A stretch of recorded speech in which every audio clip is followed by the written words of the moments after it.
Good evening, everyone. Welcome to the East Brunswick Township Council meeting, February 12th, 2024. Will everyone please rise as we salute our flag. Remain standing in memory of Specialist Kennedy Sanders, Sergeant William Jerome Rivers, Specialist Brianna Alexandria Moffett. All three lost their lives in a drone attack on their military base in Jordan 2 weeks past. I pledge allegiance to the flag of the United States of America and to the republic for which it stands, one nation, under God, indivisible, with liberty and justice for all.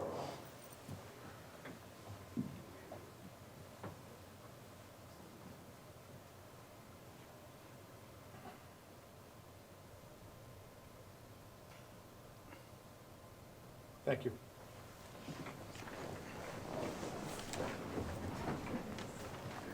Township Clerk Lawful, please call roll and announce our statement of adequate notice. Councilmember Hall. Here. Councilman Wendell. Here. Councilwoman Winston. Here. Councilwoman Zambicki. Here. Council President McAvoy. Here. Also present, Mayor Brad Cohen. Here. Administrator Joseph Cusculo. Here. And Township Attorney Anthony Iacoca. Here. Adequate notice of this meeting has been provided as required under Chapter 231, Public Law 1975, by specifying the time, date, location, and, to the extent known, the agenda, by posting a copy on the bulletin board located in the main lobby of the East Brunswick Municipal Building, providing a copy to the Home News Tribune and the Asbury Park Press newspapers, posting a copy on the Township's website, and by filing a copy in the office of the Township Clerk, which will be entered into the minutes. Thank you. Just take note for a moment that the youngsters who are in the reserve section are coming to us from the East Brunswick Youth Council led by Ms. Ashley Falcoon, and they are here to get a lesson in civics.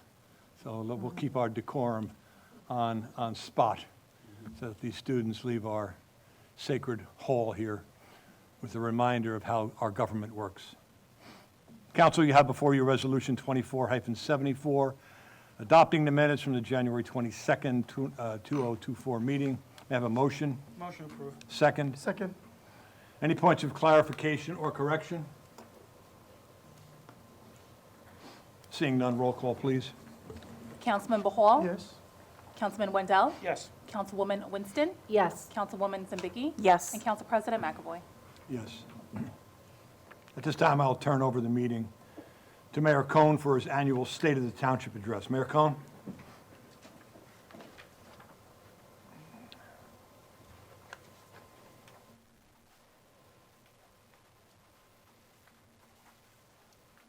Thank you, Council President, council members, members of the audience, and of course, all the members and residents that live here in the Township of East Brunswick.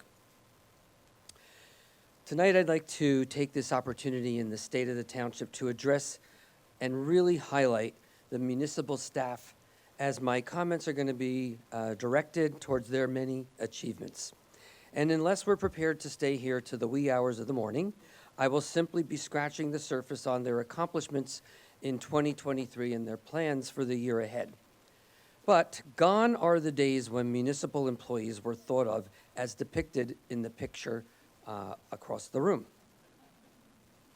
As we take our tour around the township, know that this administration and this council are supported by a team of professional municipal staff that will help us navigate the redevelopment projects that have been started, proposed, and contemplated.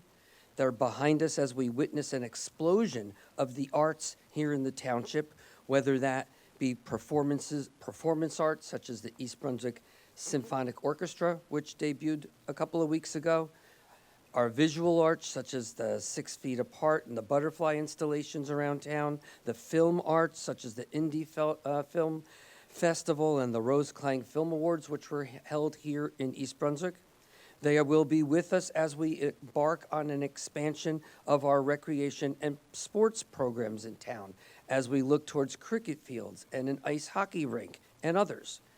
And while the Board of Education prepares to unveil its plans for either a renovation or a new high school, any project approved by the voters through referendum will be aided by the competent and skilled help of our municipal employees, both in planning, engineering, construction, the Water and Sewer Department, Department of Public Works, and of course, the East Brunswick Police Department. So to start this review, I'm going to steal the most famous line from the 1996 movie Jerry Maguire, which is, "Show me the money." Because of our focus on cash management, replenishment of cash reserves, a high collection ratio, and a low debt, our finance department has continued to earn a AA+ rating from Moody's. Our debt stands at $78 million, which did increase this past year due to the approval of $40 million bond, which will be used to pay for the ice hockey rink. This gives us a debt ratio of 0.893%, which is still an enviable ratio compared to most other towns. Due to our high bond ratio, the township is able to secure funding and financing at a much lower rate than you would be able to do in the open market.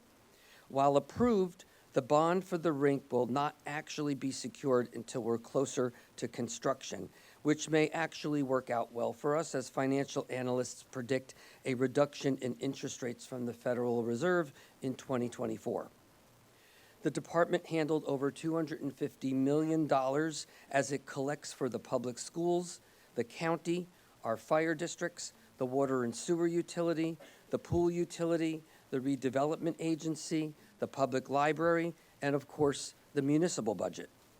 Notably, the department has seen an increase in ACH payments for property taxes and for water and sewer bills. Our Set It and Forget It program was a big hit among seniors who are proving that you are never too old to adapt to new technology. We thank our residents for our ability to boast a over 99% collection ratio on taxes. And while we're speaking of taxes, our assessor's office reports that we had 247 added assessments in 2023, equating to an additional $13 million in tax rateables. The office processed 822 deeds, which is an indicator of new residents, and they handled 45 tax appeals, which actually represents a 15-year low for tax appeals in the township. Besides new residents who have called East Brunswick home in 2023, there were approximately 80 new businesses that found their way to town, according to the Economic Development Office. The businesses range in fields from restaurants to healthcare, technology to logistics, and government to education services. Notable among them are Wipro, United Healthcare, RWJ Barnabas Children's Specialized, United Foods Corporation, Canine Resorts, Duck Donuts, just to name a few. And 2024 is already lining up to exceed that number. Now, even our third graders who come up directly to the township right here where you are today to learn about municipal government know that our biggest responsibility as both the mayor and council is the safety, security, and well-being of the people who live, work, and travel through East Brunswick.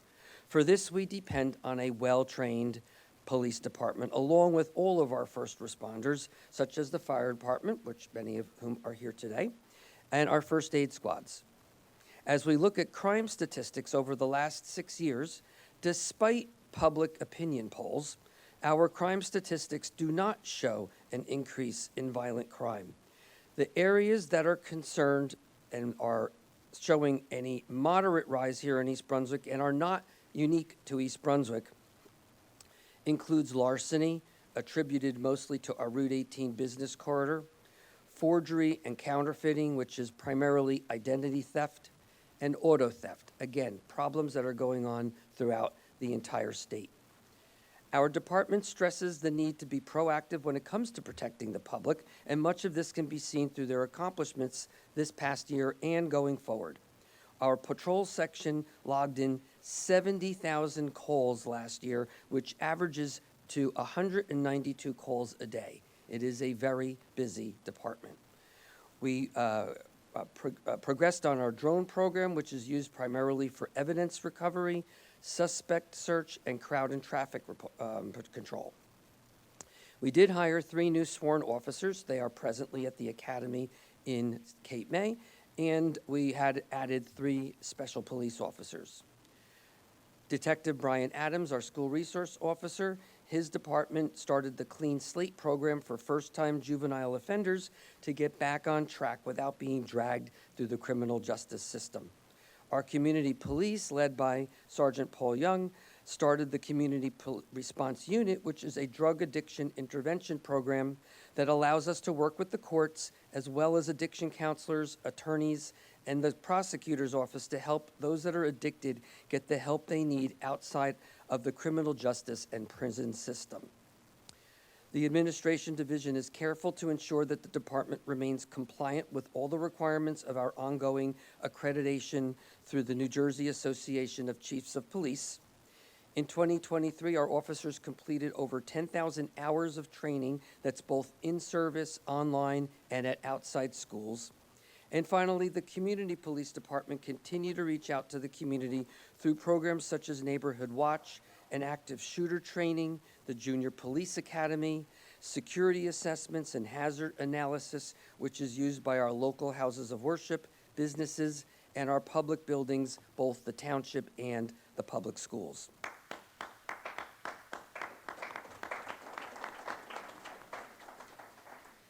The Department of Public Works maintains our 165,000 square feet of buildings, maintains our fleet of vehicles, manages all road maintenance, including snow removal, stormwater basins, and road repair. The department also manages the water and sewer utility. The most notable achievement in 2023 was the awarding of a new 5-year contract for solid waste and recycling to IWS. The changes were broken down in pamphlets that were sent out to every resident.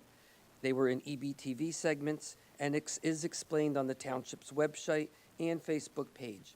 The changes include twice per week solid waste pickup and every other week recycling. Everyone will be getting 95-gallon garbage bins, which will be distributed this spring and can allow for sidearm automated pickups. Despite early plans to curtail loose leaf pickup, the township is happy to continue this service and will provide schedules for those pickups this fall. Other notable achievements of the Department of Public Works includes the fact that they did lay down over 1,600 tons of asphalt used for road repair this past year and crack sealed over 32 miles of roadway. Solid waste tonnage was reduced by 212 tons this year, thus reducing our tipping fees. And I'm going to digress for a second. The cost for removing garbage is the hauling cost, which is what was made up in that contract. That's only one part of the cost of removing waste.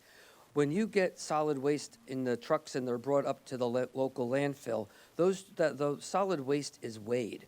And the town gets a separate tipping charge for the amount of solid waste that's thrown away. So anything that a town can do to reduce the amount that we put in the waste is actually going to also save tax dollars. And this new contract should expect us to be able to do that because it's estimated that without proper lids on your garbage cans, most of the garbage accumulates close to 25% of water absorption. So we're paying to throw away water. So I think we could do better. So that 212-ton saving, I expect, should improve this year. The water utility has replaced meters in about 80% of our homes. This year, we will be looking to complete the rest of that project. There were 26 water main breaks that were repaired in 2023. That is a 13-year low. Part of that is due to the proactive work of the department to make sure that they maintain the lines, and I think the other part was we actually had a fairly decent year with rather mild weather. The New Jersey Department of Transportation water main replacement project on Route 18 is actually 50% complete at this point. That's just the water part. They estimate that this portion of the water repair should be completed by the fall of this year. The sewer utility continues to work to reduce biochemical oxygen demand by using smart technology and pure science-based decisions. The department saved over $175,000 compared to that they had estimated they would need to spend this past year. We also finalized the Kingswood pump station upgrades that are awaiting final approval from the DEP. This upgrade will allow us to convert the septic system up at the Community Arts Center to municipal sewer. This change allows us to do the safe expansion of the Community Arts Center, as our plans will ultimately result in much higher utilization, which is beyond the capacity of a septic system. The Department of Planning, Engineering, and Construction works so closely with DPW that I actually often lose track of where one ends and the other begins. Cooperation is the name of the game there, and their major accomplishments over this past year and for the year ahead include the fact that our pavement improvement program, which started from taking office, has now resulted this past year in 35 local roads that were repaved for over 6 miles of roadway. Whitehall Road was repaired using a New Jersey DOT Transportation Trust Fund grant for the repaving part of it. The water repairs was done through the Water Department. Tice's Lane, part of that was done with Transportation Trust Fund granting from the state. That was the portion of Tice's that went from Riders Lane to the YMCA, and the portion of Riders that's between Walmart and ShopRite. That portion was all done with a grant from the state through the Transportation Trust Fund. The portion of the highway, a portion of the road that was done from Harts Lane all the way to Route 18 is part of the agreement that we had with 110 Tice's, the legacy project. That was part of our deal with them. They had to do all of the repaving, the disability upgrades, the widening of the road, the turning lanes, the reworking of the intersection with Renee Road, the continuation of Renee Road, and a completely new signal. That's all on their dime. The portion that remains is a project that's part of the agreement with Hidden Oaks, who has not kept to their deal. That approximately $2 million stretch that's left to be done is something that was agreed upon by the developer, who has not honored that part of the agreement to date, and they don't want to tax the public with that $2 million. So we're waiting for them to finish that off. In 2024, we will also got a Transportation Trust Fund grant to repave all of New Brunswick Avenue. On the docket for this year will be the new signals at Fern and Cranberry, Hardenberg and Riva, and Hardenberg and Fresh Ponds Road. Also on the docket for this year is going to be the sidewalk repair on Dunham's Corner Road by Young Israel, because as many people in the room know, a lot of people walk on that part of the road, and there's no median, there's no real buffer between the sidewalk and the road. That sidewalk's going to be moved back. There's going to be a buffer put in place and guardrails. As soon as the weather breaks, that project's already been approved. We already have a project assigned to somebody, and that work will be done shortly. The department brought in $2.1 million in permit fees in 2023, and over 2,600 certificate of occupancies were issued. So again, very busy department. In 2023 and going into 2024, we will be dealing with the development of the public municipal ice rinks.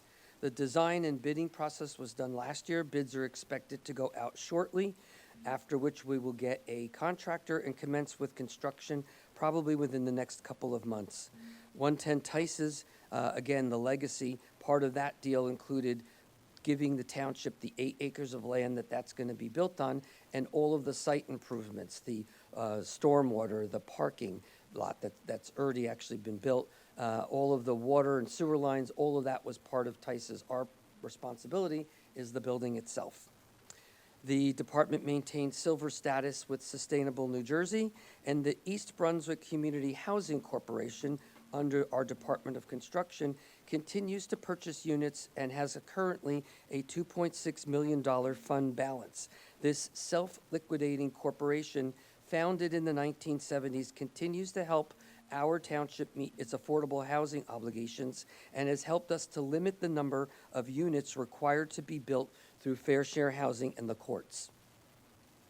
The Department of Fun, otherwise known as the Department of Recreation and Parks, has another banner year in 2023 with the swelling of new programming and a higher than average turnout. Their accomplishments included the complete renovation of Field C at Heavenly Farms and a new scoreboard and bleacher system, which was added to Field B at Heavenly Farms. This year they will be, last year they designed and sent out for bid a new cricket field up at Heavenly Farms. Construction, again, should start shortly. The Community Arts Center expansion that I spoke about earlier did achieve Green Acres approval from the New Jersey DEP, and plans will be available this year, and the department, along with the East Brunswick Arts Coalition, will look to bring on professional fundraising firms to help raise the money for this project, which we hope will be completely done through fundraising efforts. Again, the East Brunswick Ice Arena Committee and the department finalized its plan for the rinks. The bid's expected to go out shortly in construction this year. The Sadowski Park was completely redone, along with resurfacing of the grounds. We had, in addition to our regular East Brunswick Day and 4th of July, other programs that the township has traditionally done, the department brought on new programs such as Winter Wonderland, Pride at the Pool, Halloween Trunk or Treat, National Hot Dog Day, and Dogust, which is celebrating our canine friends in the dog days of August. The East Brunswick Youth Council obtained a $130,000 grant from Lowe's Hometown Heroes program to completely renovate the youth center at Dunham's Corner Road. If any of you have not seen it, they did a terrific job. The township's day camps received reaccreditation through the American Camp Association, making it one of the only municipal-run day camps to achieve that status. The East Brunswick Symphony Orchestra was started in 2023, and they had their debut just a couple of weeks ago at the Community Arts Center. And finally, with all that, the department was able to bring in over $300,000 more than last year, clocking in at $2.6 million. Now, with all due respect, I do not want to insult the Department of Aging, who also considers them the Department of Fun. Last year, the department saw 302 new members join the center, which was a record high. That brings their daily census to 120 members showing up on a daily basis. The department provided over 10,000 bus rides for shopping, banking, going to the pharmacy, and provided over 11,000 home-delivered meals to housebound seniors. They provided support groups, social services, SHIP, and Medicare counseling to hundreds of residents. The department also helps match seniors that are in need with either fall leaf pickup or snow removal with volunteers from our youth council. Most importantly, the department saw attendance at classes, programs, and lectures increase to 825 attendees per month. The year was capped with 200 attendees attending the annual holiday party at the Park Chateau. The East Brunswick Public Library also had another busy year with over 200,000 people walking through its doors and customers borrowing over $500,000 items in books, DVDs, e-books, music, museum passes, and tech kits. The library continues to obtain grants. Among those were 2 6-week summer programs, one for immersive English language learners. The other was for a summer concert series that many people attended, which reflects the diverse cultures living both here in East Brunswick and Middlesex County. The library meeting rooms hosted 889 outside events, and almost 22,000 people attended some of their special events that were done either in person or virtually. Now, to promote township events and achievements and general marketing, the township has had the service of a full television network through EBTV. This past year, the township approved the addition of a marketing manager to aid in this mission. While we still rely on print media, TV, and mail, there is an undeniable shift to the importance of social media in increasing the town's reach. Last year, EBTV produced 243 videos, had over 137,000 views on YouTube for over 8,900 hours of content, and that was viewed in 36 countries. Facebook and Instagram reached 129,000 accounts and was viewed by 50,000 people for 500 hours of viewing.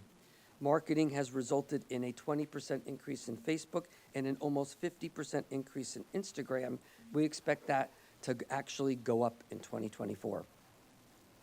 Township IT department continues to be that critical glue that keeps the township, our department, our employees, and outside contacts connected. And in this world of security threats, identity theft, and ransom targeting, we cannot let our foot off the gas for 1 minute. Now, to read to you what they're doing would be like me reading to you a medical text. No one's going to understand what I said. So I clearly don't understand tech jargon. But from a 30,000-foot view, they've added critical security measures, mitigated our cloud system of storage. They upgraded the township phone system. They upgraded the system bandwidth, installed card key access and cameras at critical points in the municipality.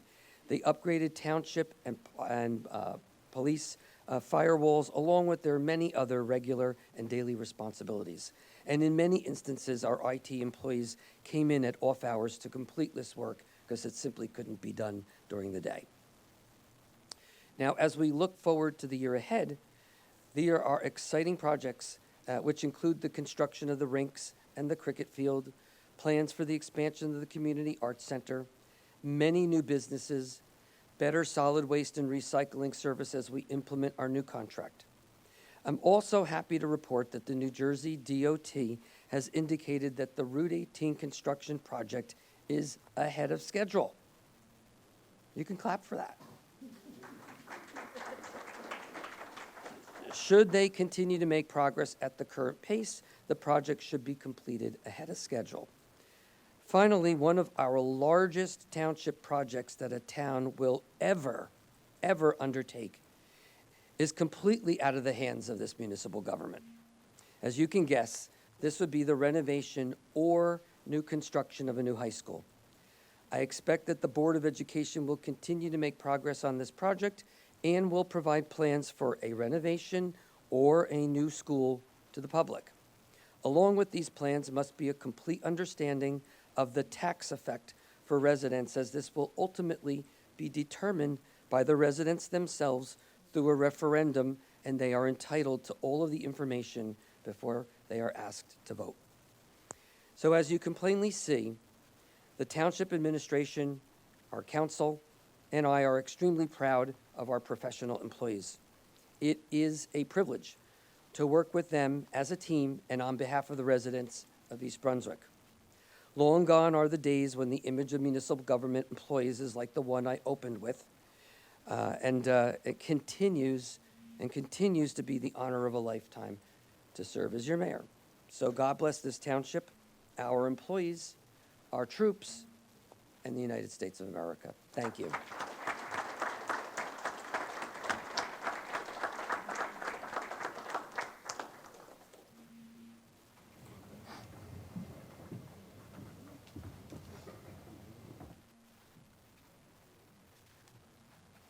Council, you have before you Resolution 2402. Township Clerk, can you please announce? An ordinance approving the fee schedule for the Department of Recreation, Parks, and Community Services. May I have a motion?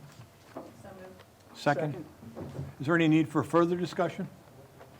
I'm going to open this matter to the public. Is there anyone wishing to address the council president with regard to Resolution 2402? Seeing none, I'll close the public portion. Roll call, please. Oh, we don't need a roll call this one, right? Oh, we do? Roll. Councilman Bahal? Yes. Councilman Wendell? Yes. Councilwoman Winston? Yes. Councilwoman Dembicki? Yes. And Council President McAvoy. Yes. Let's move on to our reports section. Mayor Cohen, do you have any further matters you would like to address? I think I said enough. Township Administrator, Mr. Crisculo. Nothing this evening, sir. Township Attorney, Mr. Iacocca. Nothing new to report.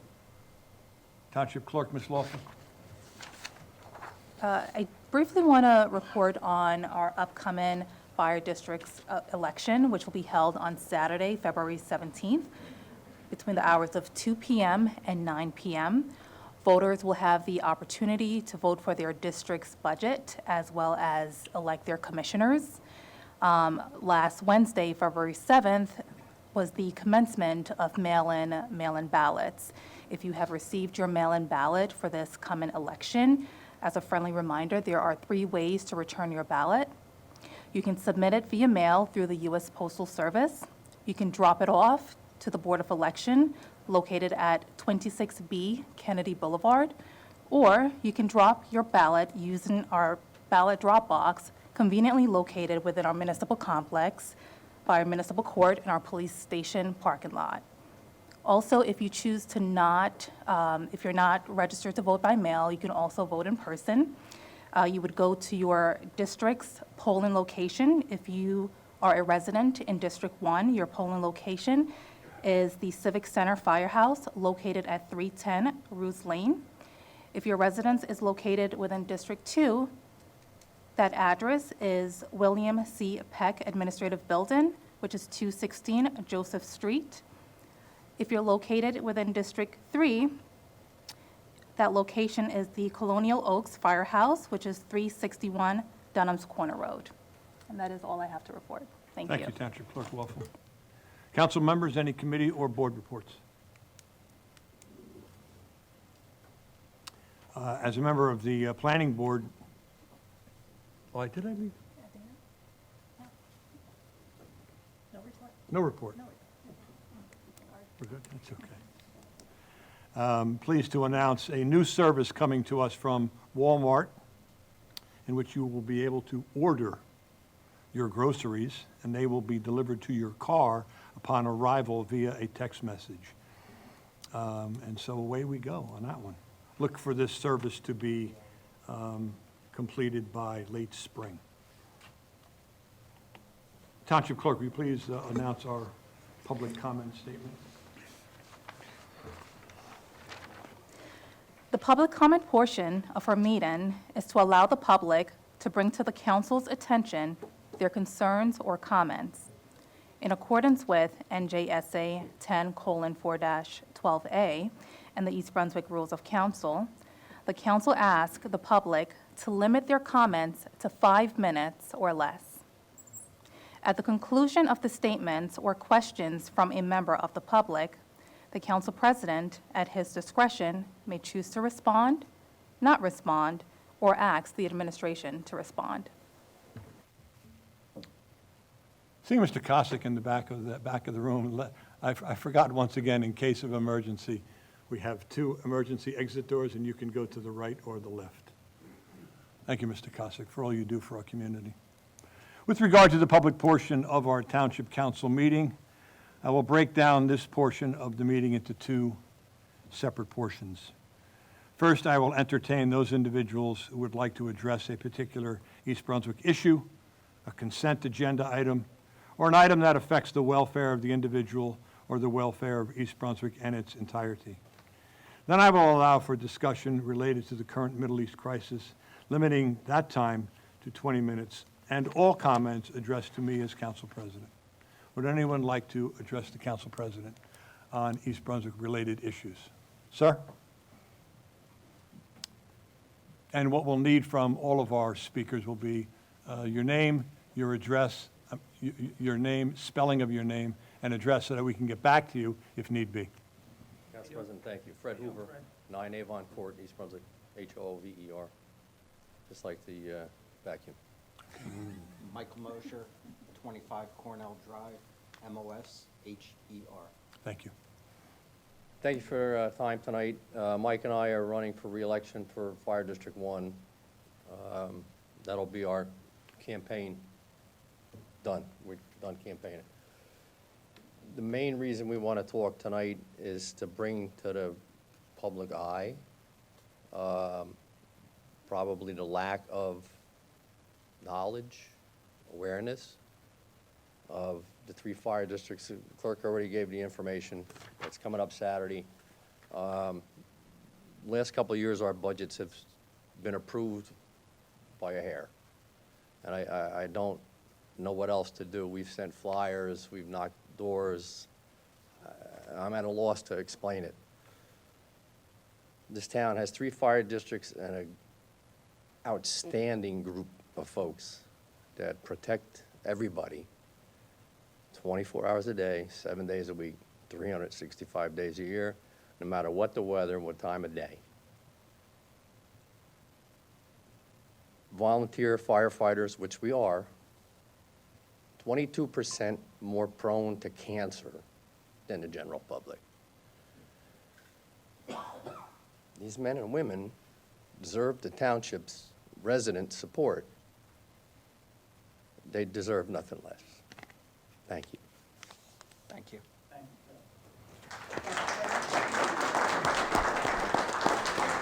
Councilman Wendell? Yeah, I'd just like to, thank Fred and the rest of the men and women who come out from the fire department. Having been a member of the local volunteer fire department for a number of years, I understand what it is you ladies and gentlemen do every day. And I have always been a supporter. If I could come out and vote for you, Fred and Mr. Mosher, in your district, I would, but I'm in District 2. But honestly, I'd like to encourage everyone to get out to their polling place this week and support the candidates that are running who are the volunteers, who are part of the fire service, not people that are just trying to get their name out there. So thank you all for what you do. I appreciate everything you do for our town. Should it not be for you, we'd be looking at budgets that were 2 or 3 times higher for paid fire persons, rather than the volunteers that you all are. So thank you all for your service.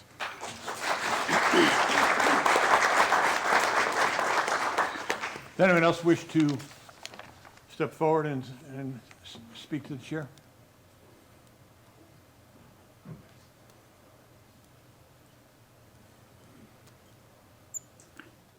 Good evening, all. My name is Steve Ostertag. I'm running for District 2 Commissioner.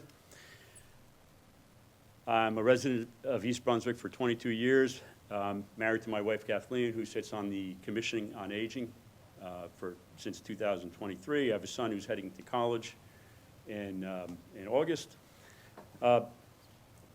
Currently, I'm a retired Newark firefighter. I was also on the USAR team for the city of Newark. We were also part of a strike team that supplemented Task Force 1 for the state of New Jersey. So I volunteered before becoming a Newark firefighter. I'm currently East Brunswick volunteer firefighter. I did 26 years in Newark as a fire captain. I conducted numerous drills, meetings, and I was in command of numerous incidents. Thank you for your support. I just wanted to introduce myself. Thank you.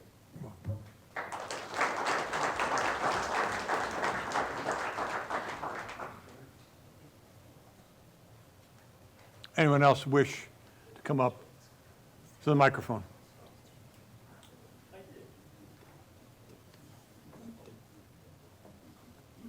I know most of you.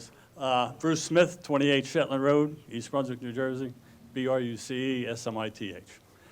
Just to let you know about Fred Hoover, Mike Mosher. Gentleman there served 50 years this year. Fred Hoover, that's running for commission. He's on 50 years this year.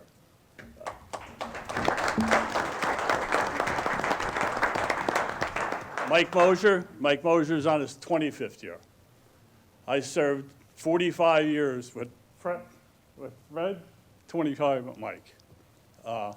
These guys are great guys doing a great job for the town. And as I spoke with the mayor earlier, there's nothing like hands-on, especially in the fire business. You need to know what you're doing. When you're called, you need to know what to do.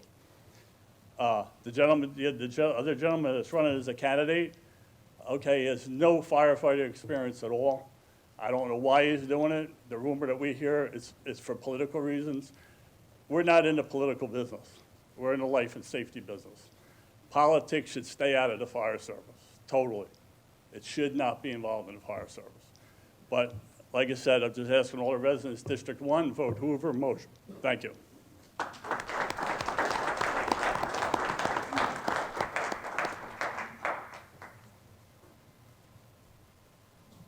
Anyone else wish to address the council president?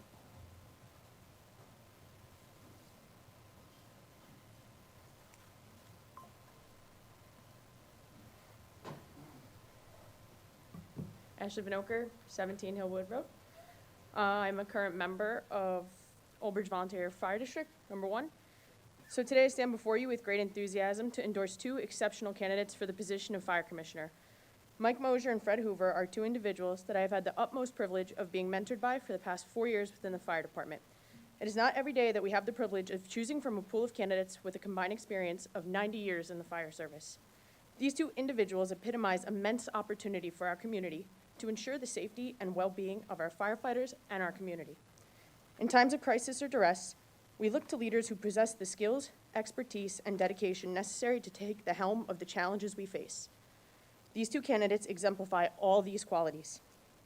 With decades of service under their belts, they bring a wealth of experience and expertise to the table. Their commitment to our community has been unwavering. They have run into the buildings that everyone else was running out of. They have saved lives and protected property. Their dedication to duty is evident in every action and decision that they make. It is not just about the years that they've spent in service, it's about the impact that they've had on our community. They have worked relentlessly to implement strategies, improve response times, and enhance fire prevention efforts. Their leadership has undoubtedly made not only us firefighters safer, but our community safer. As the selection of our next fire commissioners is upon us, let us not overlook the significance of their experience. In a field where split-second decisions can mean the difference between life and death, we need leaders who have been tested by fire both literally and figuratively. I urge you to do your due diligence when selecting your fire commissioners, and I urge you to join me in supporting 2 humble and outstanding candidates. Together, they embody the vision, dedication, and the experience needed to lead our department to ensure firefighter safety and, above all else, our community safety. Thank you.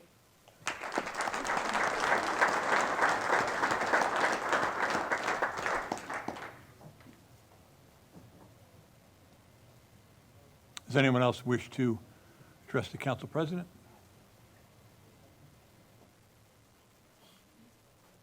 My name's F.A. Sarah, 337 Danbury Lane, Could you spell your last name for us? S-E-R-R-A. First name is E-F-E. Thank you. I wasn't going to come up here because I didn't have a speech prepared, but seeing as my friends took the time to come out and speak some good words about our 2 commissioners running for re-election, I just wanted to emphasize on some of their points.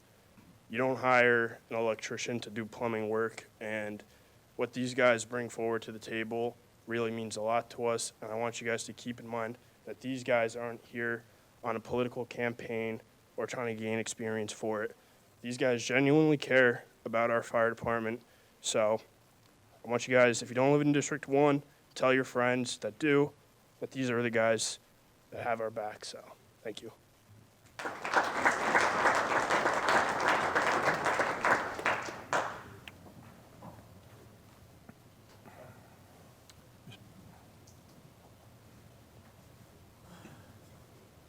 Council, Mr. Mayor, Tom Ingrasani, Deerfield Road, East Brunswick. On behalf of the fire department, my father was a fire lieutenant in New York. He developed emphysema from it, eventually he died from it. There's nothing that they would give for their lives to save somebody else's life. And experience comes with everything possible. You just can't say, go in that building.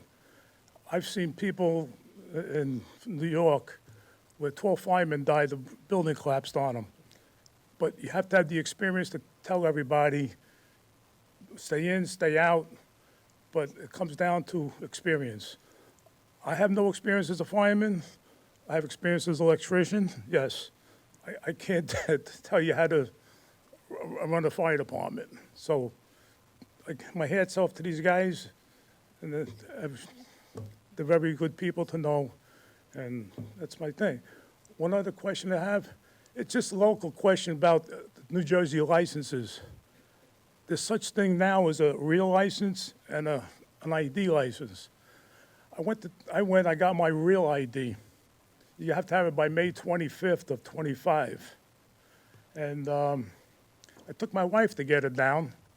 They turned it down because her name doesn't match her maiden name.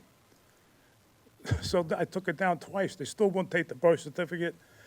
The only thing you got to do is get your marriage license, which I lost over the years, because then I think in 2001, we had to apply for a real license again. And it comes down to what the woman, if they're married, you have to show proof that your maiden name was this and your marriage name is this. So, and there was a thing over in East Brunswick at 721 Cranberry Road, I think it was, to have what do you call it, a mobile one. Got turned down twice, but it's going to be a law to go to another state by plane to have the real ID by next year in May. So that's the only thing I got to say on that.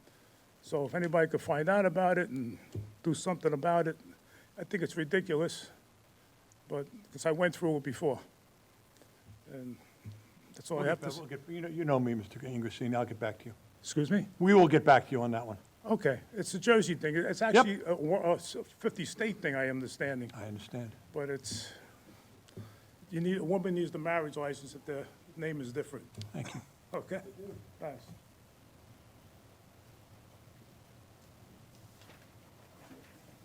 Anyone else wish to address the council? All right, we're going to close that portion of the public portion and move over to our I'm still labeling it our Middle East crisis, and hopefully this will be the last evening that I will use that terminology in this sacred room.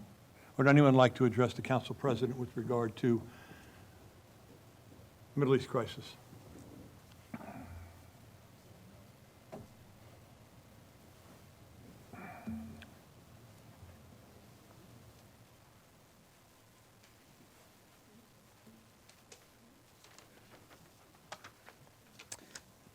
Joshua Hess, the rabbi at the Young Israel of East Brunswick, 193 Dunham's Corner Road. My name is Joshua Hess, Rabbi Hess, and I am speaking on behalf of the Jewish community in East Brunswick. The Jewish community respects free speech for all and thanks the council for supporting the democratic right of all citizens to express their opinion. On October 6th, there was a ceasefire between Israel and Hamas in Gaza. On October 7th, this all changed when Hamas attacked Israel, massacred over 1,300 Israelis, violently raped countless women, carried out hundreds of executions, beheadings, and kidnappings of Israelis of all backgrounds, religions, and ages. This must not be forgotten. Failing to recognize and remember this reality outright ignores how this conflict began and ignores accountability for Hamas's actions.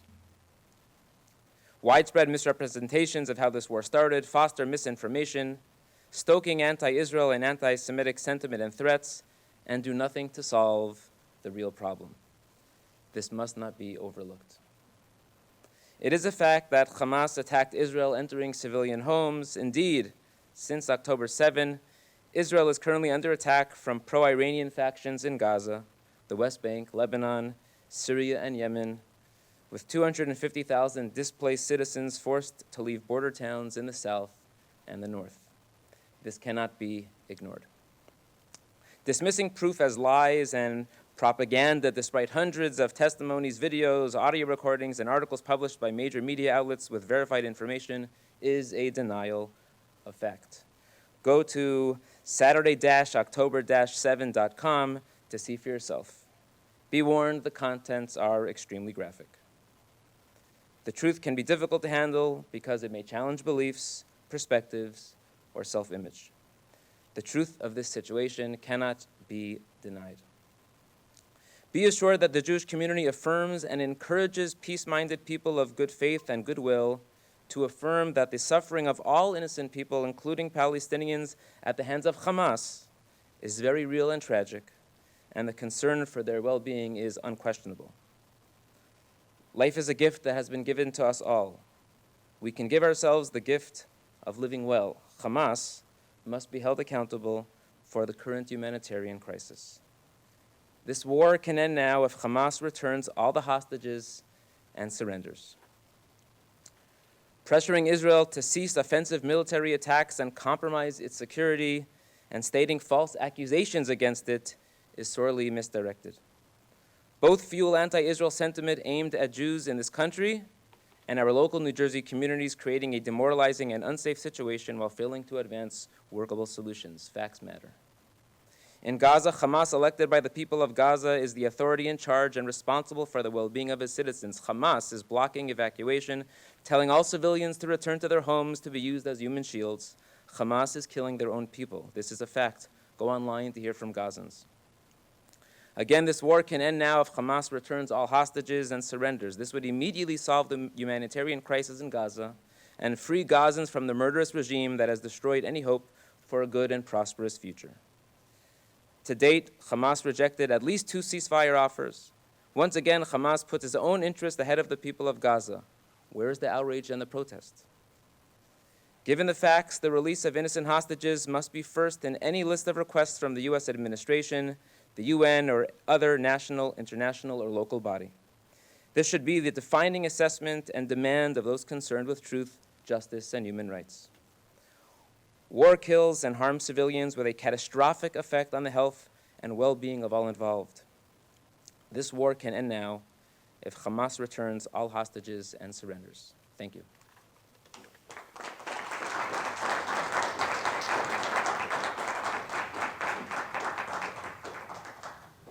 Does anyone else wish to address the Council President?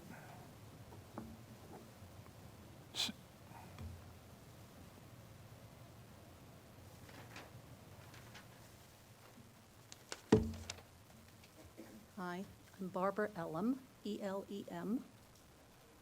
I live at 4 Disbrow Court. Thank you for allowing me to speak before the council. There are people around the world who are implying that the onus of ceasefire, of stopping the war in Gaza, is on Israel. I would challenge you to find a single example of a nation being attacked during peacetime that single-handedly decided to end hostilities, to accept that its citizens were killed, its territory invaded, its infrastructure damaged, and then went on to just accept this as the way of the world. The United States did not do this after Pearl Harbor, neither did Russia in 1941. We did not do this after 9/11, nor did the Union when attacked at Fort Sumter in 1861. The British did not do this with the Falklands in 1982, nor did Ukraine when invaded by Russia in 2022. A quick perusal of military history for the past 3,000 years or so will find you hundreds of examples of the same. Israel was brutally attacked on October 7th, and its people were murdered, raped, and taken for loot. And that is why Israel cannot be expected to stop searching for its kidnapped citizens and residents in Gaza, 2 of whom were rescued only yesterday by Israeli special forces. Israel cannot be expected to forgive the cold-blooded murder of 1,200 of its people and the massive damage to dozens of its Israeli communities. Israel cannot be expected to simply stand down, because doing so has proven that Hamas will continue to indiscriminately fire missiles at Israeli cities and towns, seeking death and destruction in the Jewish state. Hamas has stated this themselves. No other country has ever been expected to do any of these, ever. The speakers tonight, well, normally, and anywhere else around the world, that expect or demand that Israel do so is for one reason only, because Israel is the only Jewish state in the world, and its blood is supposed to be cheaper than anyone else's. That is not true, not today, not tomorrow, not ever. Nothing said will affect the tragedy of this war. It is a terrible, terrible situation. But I am a resident of East Brunswick, and I am here to stand up for truth, because I cannot stand to hear people expecting a tiny nation to accept death and fear as part of its everyday life. And that is what will happen if Israel ceases to destroy Hamas infrastructure in Gaza, and if the Hamas terrorists in Gaza are not eliminated. It is not right. We as Americans cannot tolerate the lies. A ceasefire will not protect lives. Rather, it will only enable Hamas to continue its murderous attacks against the people of Israel. Israel did not start or ask for this war, and it must continue to defend itself to achieve victory, rather than allowing a ceasefire and abandoning this necessary objective of eliminating Hamas in Gaza. Thank you for allowing me to speak the truth before you tonight.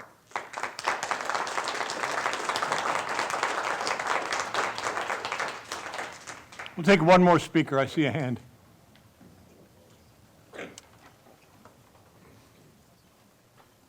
Good evening. Martin Genee, that's G as in George, E-N-E-E, 39 Sullivan Way, East Brunswick. I wish to thank the East Brunswick Council for allowing me to speak and point out truth and facts. There is no genocide committed by Israel in Gaza. The term genocide has been used falsely at this podium in some speakers' attacks on Israel. Genocide is defined by the Convention on the Prevention and Punishment of the Crime of Genocide as, quote, a crime committed with the intent to destroy a national, ethnic, racial, or religious group in whole or in part, end quote. Israel has never planned or committed genocide. The truth is that it is Hamas who calls for genocide. In the Hamas covenant, it states, and I quote, the day of judgment will not come about until Muslims fight Jews and kill them. Then the Jews will hide behind rocks and trees, and the rocks and trees will call out, O Muslim, there is a Jew hiding behind me. Come and kill him, end quote. Hamas leaders have called for worldwide jihad against the Jewish people, the killing of people because they are Jews. This is indeed a call for genocide against Jewish people. It is entirely unlike the war against terrorism that Israel was drawn into when invading Hamas terrorists from Gaza barbarically murdered 1,200 Israeli citizens and other residents in Israel on October 7th.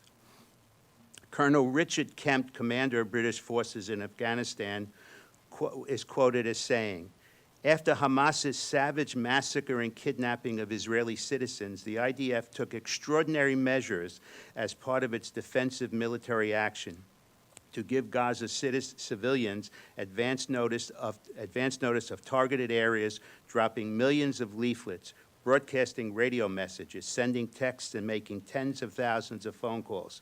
Never in the history of warfare has an army phoned its enemy and told them where they are going to drop their bombs.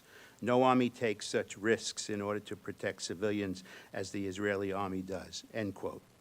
Hamas senior leader Ismail Haniyeh, commenting on the loss of civilian life in Gaza on October 26th, said, the blood of the women, children, and elderly, we are the ones who need this blood so it awakens within us the revolutionary spirit. These are the words of Hamas leadership proven to have emplaced their terrorism infrastructure in hospitals, in schools, mosques, and the homes of Gaza residents. Israel has taken care to protect Gaza's civilians' population as much as possible and has been documented to have the lowest rate of civilian death in any modern urban war. This is antithetical to genocide. In 1949, the population of Gaza, of the Gaza Strip, was estimated at 171,000. At the end of Egypt's administration of Gaza in 1967, the population was 356,000. During Israel's administration of the Gaza Strip from 1967 until they withdrew in 2005, Gaza's population grew to 1.3 million. Gaza's population in 2023 was 2.1 million. This is 5 minutes, so I'll give you 15 seconds to wrap it up. okay. This is almost a 590% growth in population since 1967. It is the very opposite of genocide. And one of the things that these individuals that talk about genocide that is being committed by Israel, they forget to mention all the other genocides that have happened, whether it be Rwanda, Bosnia, East Timor, the Sunni Muslims. Thank you, sir. Thank you. I'm going to close the public portion and take a few-minute recess, allowing our firemen to return home to their loved ones if need be. The young students who are here, they can return to their homes, finish up their homework assignments, and our Jewish community as well can know that you're in good hands with us up here. Thank you and good evening.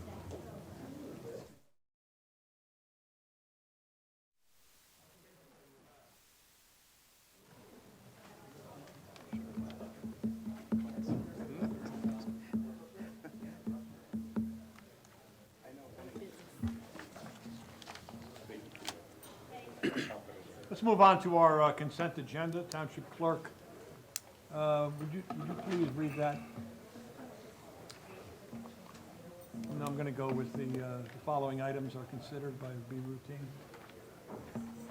I'm sorry? I'd like to hear that. Resolution 24-25 through Resolution 24-82. The following items are considered to be routine and non-controversial items by the Township Council and will be enacted by one motion. There will be no separate discussion of these items unless a council member so requests, in which event the item will be removed from the consent agenda to be discussed and voted on following the approval of the remaining items listed on the consent agenda. Is there anything that needs to be separated? Can I have a motion for resolutions 24-75 through 24-82? So move. Second? Second. Roll call, please. Councilmember Hall? Yes. Councilman Wendell? Yes. Councilwoman Winston? Yes. Councilwoman Zambiki? Yes. And Council President McAvoy? Yes. Ordinance 2403, Township Clerk, can you read? An ordinance providing for various general improvements in and by the Township of East Brunswick, County of Middlesex, State of New Jersey, appropriating $175,000 therefore. May I have a motion? Motion approved. This is scheduled for a hearing on February 26th. I just want to make that Right. available to the public. A second? So moved. Mr. Crisculo, can you add any life to the clarification on this? Yeah, very quickly, as you said, we don't talk about our IT infrastructure secrets, but we need to do our network switch replacement program, which we do, every year we replace a segment. Also in this ordinance is this year, Windows 10 is no longer going to be supported by Microsoft. I see some people in the audience that are shocked. You will have to either upgrade to Windows 11, and if your computer does not support Windows 11, you will have to buy a new one. So at this particular time, we have computers that are in the 5, 6, 7 years old. Those machines will be replaced with equipment that can run Windows 11.